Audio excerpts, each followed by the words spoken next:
Hello Aries, Sun, Moon, Rising, and Venus Signs. Kamusta kayo? Sana po ay nasa mabuti kayong kalagayan. Welcome back po sa Star Tarot.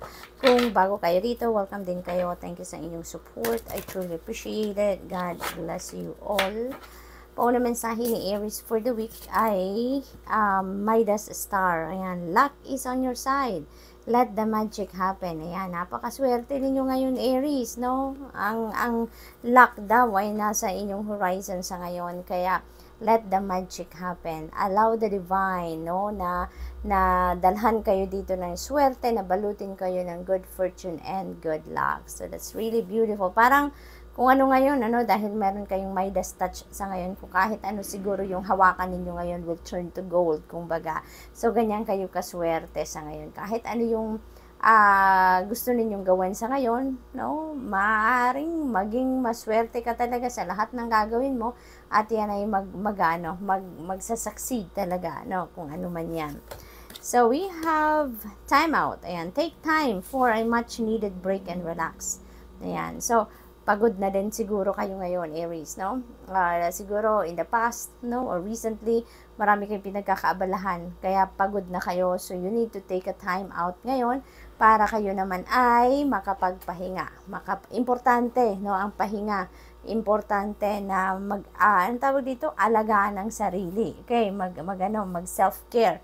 Kaya yun ang hinihingi ng energy na to sa inyo, no? Na take a time out dahil badly needed nyo na, no? It's a must na, kumbaga, yung break na to at nang makapag-relax kayo, okay? So that you can rejuvenate and recharge, diba? So, we have achievement, focus on what makes you victorious. Dahil, meron kayong mga maa-achieve dito, no? Maybe ito yung mga hinihintay ninyo matagal na gusto ninyo mag-come to fruition, ay maaring ito na yon, no? You're going to achieve something dito na maaring matagal na ninyong minimithi or hinihintay. So, that could be trabaho, achievement ninyo sa career ninyo, sa negosyo ninyo, you know? So, what else for Aries? We have let go and let God. He's had a plan for you all along. Ayan. So, ano kayo ngayon? Surrendering, no? Yun ang energy nito. Yun ang mensahe nito na mag-surrender na kayo, Aries, kay God, no? Surrender everything to God, surrender everything to the natural love and flow of life, no? Hayaan na ninyo na siya na ang magdikta, no? Kung ano ang dapat mangyari, kung ano ang best para sa iyo, dahil lagi naman ganon, hindi ba? Kung ano yung gusto ng Panginoon na mangyari sa atin, yun ang nangyayari. Kung ano yung best para sa atin, yun ang binibigay sa atin. Di ba? Sometimes, meron tayong mga gustong makuha, may mga gusto tayong ma-achieve, ma-accomplish. Pero, if it's not meant for us, if it's not for our best interest, if it's not for our highest good, if it's not meant to happen yet, 'di ba? Kasi meron din divine timing element, talagang hindi binibigay sa atin. Kaya nga mahalaga na i-let go na lang natin and let God do the work, 'di ba? Kasi anyway, yung kung ano ang plano niya para sa atin, yun ang mangyayari, hindi ba? Kaya let's just surrender to the natural ebb and flow of life. Sumunod tayo sa agos ng buhay, and let's just allow God to do whatever His plan for us. Okay? When you love yourself, it is easy to love others. That's very true. Diba? Kasi, paano naman kayo magsishare ng pagmamahal, diba, sa ibang tao if you don't have enough para sa sarili mo? Or kung wala ka talagang pagmamahal din sa sarili ninyo, diba? So, you can't share something that you don't have, diba? Hindi mo ma-share sa iba kung ano ang wala ka naman, 'di ba? Kaya ito, napakagandang reminder ito para sa iyo. Na when you love yourself, napakadali na lang, no? Na mag-share ka din ng iba, ng pagmamahal sa iba. Napakadali na lang, napaka-easy na lang na magpakita ka din ng pagmamahal sa iba. So, the path to joy begins with contentment. Take the first step. Ayan, 'di ba?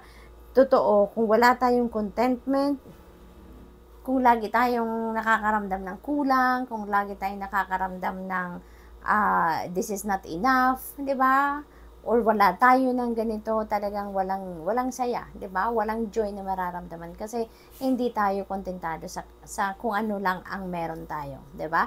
But if you learn to accept, no, if you learn to be grateful kung ano ang meron tayo, regardless of kung ano ang meron tayo sa buhay natin, 'di ba? If we learn to acknowledge that is a blessing, mas magiging masaya tayo, mas makakaramdam tayo ng joy sa puso natin kasi kontentado tayo sa kung ano ang meron tayo, tinatanggap natin, ini-embrace natin kung ano ang blessings na meron tayo without thinking or without focusing on what we don't have or kung ano yung ikinalulungkot dahil meron tayong nakikita sa iba pero wala tayo noon, hindi ba? So ito yun, reminder din sa atin na the path to joy begins with contentment. 'Di ba? Maging kontento tayo sa kung anong meron tayo. And if we want something more, then we can work on it. Pero ang mahalaga, i-embrace natin kung anong meron tayo sa ating harapan.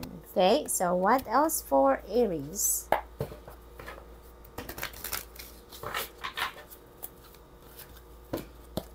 We have Ace of Fire. Napakagandang energy nito. This is a fire energy at this is a new beginning, no? So this is new beginning of something. Maaring related ito sa trabaho, related sa source of income, related sa career, sa business. Maaring ganun ang ganap dito. There is a change coming your way dito dahil meron kayong sisimulan, no? Meron kayong bagong sisimulang endeavor, or maybe this is a new opportunity, new ideas that is coming in, no? So good luck to you, Aries. What else? We have balance. Ayan. The need for balance and moderation. Ayan. So, maybe you're all over the place, no? Wala na kayong concentration, hindi na kayo makapag-focus ngayon because maybe you are exhausted, kaya nga meron tayong time to relax dito. Kaya tinatawagan kayo dyan sa energy na to na mag-relax, mag-rejuvenate kayo, magpahinga kayo because wala na kayo sa balance, no? Maybe you have too much on your plate, wala na kayong focus sa mga priorities ninyo, yung mga ganon. Kaya you may need to put yourself dito or bring the balance back in your life para mailagay ninyo yung sarili muli sa sentro para nang sa gayon mabibigyan ninyo ng oras, panahon, atensyon ang lahat, no? Lahat ng iba't ibang area ng buhay ninyo, maibalik ninyo sa order, kumbaga, okay? So, what else? We have 8 of Fire. Ayan, napakaganda nito kasi there are wonderful news, wonderful opportunities na parating sa inyo dito. This is 8 of Fire. So, 8 also resonates with infinity. 8 resonates with prosperity and abundance. Kaya maaaring yung energy na to ay maghahatid ng wonderful news or wonderful opportunities sa inyo that is linked sa inyong money, career, and finances. Diba? Maaring ganun ang ganap.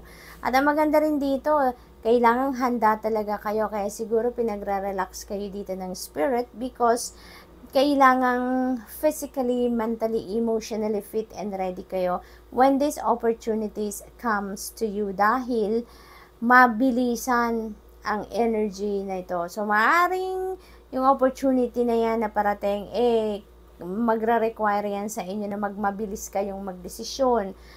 You need to take action right away. You need to look into it right away. Yung mga ganun ba na hindi na kayo mabibigyan ng pagkakataon para mag-isip pa ng matagal. Kaya, you should be ready. Okay? You should be fit and ready.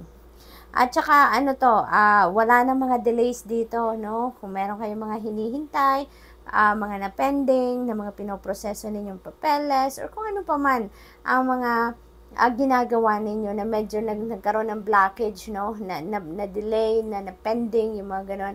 Ngayon, sa pagkakataong ito, maaaring yan ay ma-lift na. Yung delays and blockages will be lifted na, kaya uusad ng muli ang lahat. There is going to be updates sa inyong mga hinihintay, may mababalitaan na kayo, may progress na, yung mga ganon. So, this is really a beautiful energy.